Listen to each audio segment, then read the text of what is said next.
Hello বন্ধুরা, আমি পিঙ্কি। আশা করছি আপনারা সকলে সুস্থ আছেন, ভালো আছেন। আমার ছোট্ট দিনলিপিতে আপনাদের সকলকে স্বাগতম।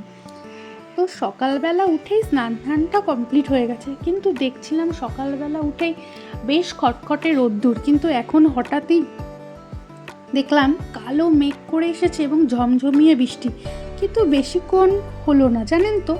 তো বৃষ্টি যখন হচ্ছিল তখন একটু ব্যালকনিতে গিয়েছিলাম। বাবা যে গাছগুলো লাগিয়েছে সেই গাছগুলোতে বেশ ফুল ফুটেছে। গোলাপি কালারের ফুলগুলো তো দুর্দান্ত দেখতে, অসম্ভব সুন্দর। আর এই সাদা ফুলটা দেখে মনটা জুড়িয়ে গেল। আমাদের বাড়ির পাশে কতগুলো পেঁপে গাছ হয়েছে। আমি তো ভেবেছিলাম ওগুলো এমনি এমনিই হয়েছে, কিন্তু পরে বুঝলাম যে না, বাবা ওগুলোকে বসিয়েছে এবং সেগুলোতে বেশ ফল হচ্ছে। নিজের বসানো গাছে যখন ফল হয় তখন কি অপূর্ব ভালো লাগে, তাই না? তো দুপুরের খাওয়াতে ছিল আজকে চিলি চিকেন, থোড়, পটল পোস্ত। সব কিছু খাওয়া হয়নি, কিন্তু চিলি চিকেন এবং থোড়টা খেয়েছিলাম। তো এখন তো আমের সিজন, তো আম তো খেতেই হবে। এই যে আমটা দেখছেন না, দেখতে যতটা সুন্দর ততটা ভালো না।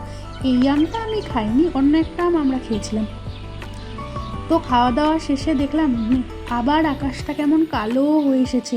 তো সেই সময় আমি যাদেরকে খেতে দিই তারাও চলে এসেছে, তাদেরকে খেতে দিলাম। বৃষ্টিতে ওদের বড় কষ্ট, তো কী করা যাবে বলুন, কিছু করার নেই। যাই হোক, তো খাওয়া দাওয়া শেষ, বিকাল হয়ে গেছে। তো আমার ছাত্রীরা পড়তে চলে এসেছে। তো পড়ানো হয়ে গেলে দেখলাম আমার বাবা এসে এইগুলো দিয়ে গেছে, খুব ভালো লাগলো।